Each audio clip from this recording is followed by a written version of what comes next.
Hi, Debbie Lichter here with Free from Food Addiction and the Congruence Code. Today we are talking about how to move past resistance so it stops holding you back. And I'm particularly passionate about this topic today because I got in major resistance last week and I had some major breakthroughs as well and some major ahas. And so what I'd love to share in this video today is what I did that was keeping me stuck and what I discovered that really got me through, and hopefully these are tools that can support you as well. So the resistance that I got in, and it's funny because this is just a pattern that I've just noticed for however long, but I never recognized it as, oh, that is my resistance pattern. So in a moment, I'm going to ask you to take a moment and recognize what your resistance pattern is.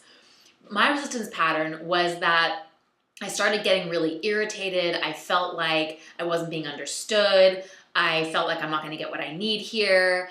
I got really, really judgmental, really impatient. And that was the irritation, the extreme irritation, and then the resentment, and I'm wasting my time and my money and all that stuff. Okay, all that stuff came up for me. And, I didn't know at first that it was resistance. So here's what I want to ask you. I want to ask you, what is your pattern? Do you have a tendency to get really overwhelmed? Do you go into obsession mode? Do you get really anxious? Do you take it straight into, the physical? Do you get, headaches, chronic pain, illness? What is your sort of brand of the way that resistance kind of manifests or shows up in your life? This is not to judge or to make wrong or to say that my version is better than your version or any of that kind of stuff. Really, this is just to start to get some clarity around all of it and start to realize that, oh wait, the procrastination or the perfection or the need to control or all this stuff, that these aren't all little isolated qualities that are happening here and there that you need to go around and try to fix or do something different with, that these are actually maybe illustrating what your particular version of resistance looks like. So the first key that I want to share with you today is that it's so important to recognize what your resistance pattern is, and so that you can stop kind of just passing it off as something else. Or here's what I noticed. There's three tendencies that I notice happen for a lot of us when we kind of hit up against the very edge of our familiarity zone. When we're kind of really being pushed. Some people call it the comfort zone. I don't refer to it as the comfort zone because I don't find it very comfortable to be in your comfort zone, but it is like what is safe, what is familiar. The kind of the life that the story that even if part of that life and that story is uncomfortable, even if it makes you stressed or it makes you anxious or it makes you overwhelmed or you don't like how certain results happen or how they don't happen, when it's our familiarity zone, we have a tendency to be like, okay, but this is just how it is. And so when we start to push against that boundary because we're about to dive into maybe a new experience, things start to get a little bit testy, right? They get a little bit uncomfortable, a little bit hot under the collar, a little bit, we start to get to that boiling point, that personal boiling point. And the tendency a lot of times when these uncomfortable emotions or reactions come up is to back away. So like me last week, I was getting irritated and I was getting annoyed and I was getting impatient. And so my ego mind, the mental construct mind, was like, this is clearly not where I'm going to get what I need. I need to go somewhere else. I need to go do something else, and I was in that for a little while. I'm not going to get what I need here. And I already kind of cut myself off from the suggestions that I was getting in that moment. I just was like, kind of tuning out. I'm not going to get what I need here. And so maybe for you, it looks like you get overwhelmed. You're like, whoa, this is clearly not the right thing, or making me anxious. I'm getting a stomach ache. This is clearly not the right thing. No way, time out, call it off. I'm moving out of here. I'm getting out of Dodge. That might be one of your patterns. Another tendency is to just slow everything way down. So it's like, it's all happening too fast.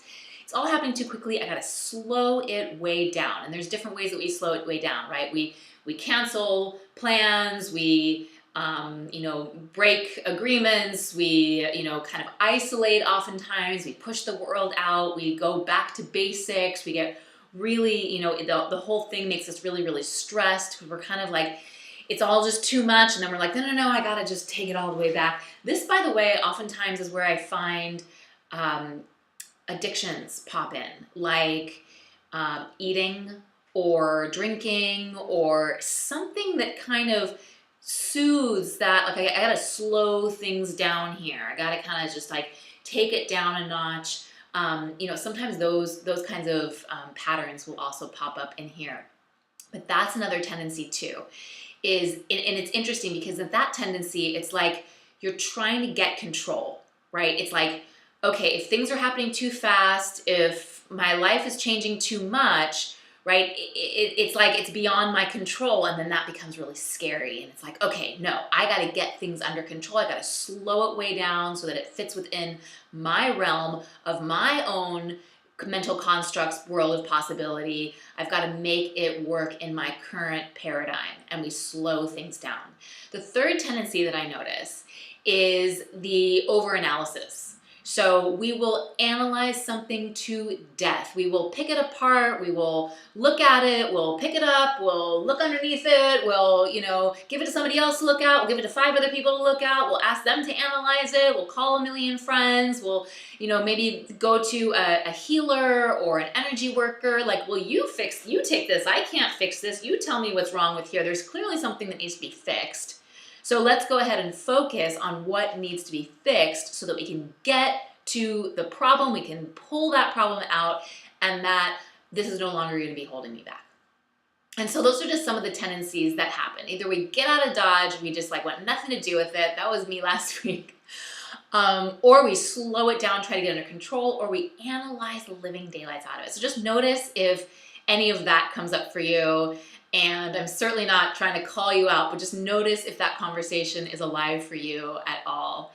And if it is, then I want to support you with what to do instead. And these are the steps that I took last week after recognizing that, oh my gosh, this is the thing that I do. This is my little thing. Oh, wow. Okay.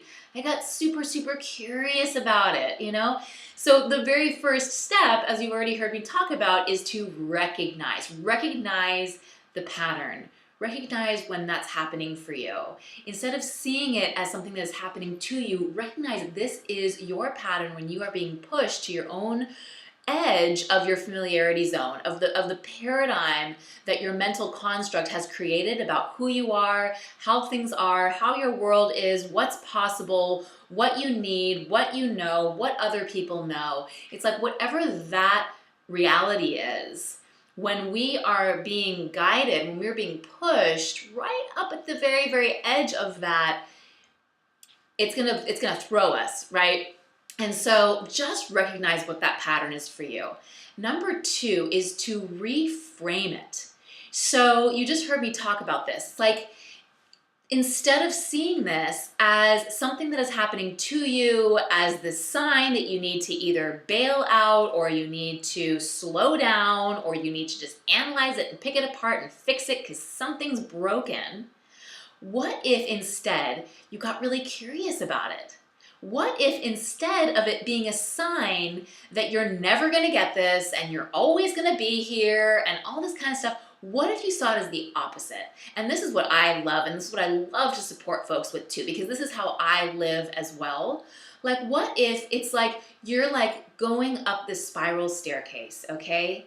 And you continue to come around and confront certain things, right? But it's actually you're coming at it from a new place. You are a new person who's coming to this. And so one of the ways it allows you to do that is, instead of making it mean that you're never going to get this, that there's something wrong with you, all that stuff, what if you realize, no, this is actually a sign that I am ready for my next upgrade of my internal operating system. Like I'm actually due for an upgrade, a personal upgrade. And this is just a sign I'm getting that discomfort because my current paradigm is obsolete. And I'm trying to work off this current operating system. Have you ever done that when you go online and it's like, Safari, like you need to upgrade, this is no longer compatible with this, that, and the other. It's like that's what starts to happen, right? So imagine that happening within yourself. And so as long as we continue to try to work it in that existing operating system, we're gonna feel the grind. It's gonna be uncomfortable, it's gonna be stressful, it's gonna fill us with anxiety, it's gonna, feel like it's just gonna feel too much and overwhelming because we need to actually move into a new operating system. This is such good news, right? It's such good news. The reframe is that resistance is not a sign that you are stuck and blocked and never going to get this. It's actually a sign that you are about to have a great big breakthrough. Isn't that cool? I got really excited about that. Like when I realized that, I'm like, oh my gosh, that is cool. Then I got even more curious. So the recognizing allowed me to lean in instead of, because I was like 1 foot out the door. I was like closed off. I was closed off to the suggestions that I was getting. I was closed off to the universe coming in and supporting me in any way. I was like, this is clearly not what I need. And so this reframe allowed me to lean in. So we've got the recognizing, we've got the reframe. I know my kitty here has got some things to say about that too. She's got a lot to say about it. She's just crawling up behind me. And then the final thing here is to receive support. This is so big because when you are, well, I'll speak for myself, okay? And you'll see if you can find yourself in this example. When I get into a resistant pattern, my first thought is, it's interesting. It's like simultaneously one of like deep inadequacy, like, well, like I clearly, suck, or I clearly don't got this, or I clearly lack the worth or the value to be able to, like there's some kind of like thing that will happen there. But there's also this part of me that's like, I've got to figure it out. Like it's up to me. I got myself into this problem. I got to get myself out of this problem, and whatever my current paradigm tells me is the right way to go, control things, slow it down, back up, analyze it, get somebody else to fix it, but like I think that I know what I'm supposed to do or what the solution is. And all of that really, really blocks us. So just notice if that happens for you. What I realized for myself is that blocks me from being able to actually receive support from mentors, support from the universe, support from my own inner guidance system, just to be able to receive support, to not know. And so this third key is to set aside what you think you know. Open yourself up for a new experience and actually lean into not knowing. Lean into not knowing. And allow yourself, there's a term that I use with the folks who I get an opportunity to support on this path, and I call it being up in the snow globe. You step in and then you're like, think of like Dorothy in like the Wizard of Oz, she's like in the tornado, she's up in the snow globe, and imagine if Dorothy was up in the snow globe and she's like, oh, I've got to find equilibrium and where is center and like I've got to get things under control, and she's like in a tornado right now, like you kind of got to just like roll with it. That's what happens when we are stepping into that upgrading process. Things get all kind of turned upside down and disorienting, and that's a good thing. That's a really good thing, because when the dust settles, when all those snowflakes settle down, you're going to be in an entirely new landscape with a completely new vantage point, and it always makes sense on the other side. Always makes sense on the other side. And you might be sitting there going, that's great, but I'm not on the other side right now. And right now I'm dealing with the anxiety and the stress and the anger and the resentment and the chronic pain and the addiction and, all this stuff. And so what do I do? So, well, I would just invite you to really recognize that that's actually a good sign, and to reframe it as such, to reframe it as, oh my gosh, it's like breakdown before the breakthrough, right? Like you are about to, your soul, your spirit is so ready to launch into that next iteration of who you're here to be, how you're here to show up in the world, that next level of freedom, that next level of authenticity, of congruence, of alignment. It is so exciting. And all you need to do is actually set aside what you think you know and open yourself up to receive support. And that support might come to you in the form of a mentor. It might come to you in the form of the universe just coming in and supporting you. It might come in the form of, the divine inspiration of your inner guidance system that's just speaking to you. It might come in a million forms. It might come in all of those forms. In my case, it comes in all those forms all the time. And so open yourself up to all of that. And at the end of the day, just get curious about all of it. Curious about all of it. And stop making meaning from those things, from those qualities that you're seeing. It is not defining you. It is the furthest thing from defining you. In fact, resistance is like so impersonal that all of us can probably relate to some of the qualities that I mentioned in this video. It's like that's how impersonal it is. We all kind of dip into this stuff at different times, and it's beautiful. It's exciting. So I hope that that really supports you. It was a great, big, huge aha for me. And definitely, I went through some activations and I went through some processes, and literally the next day felt like I woke up as a different person.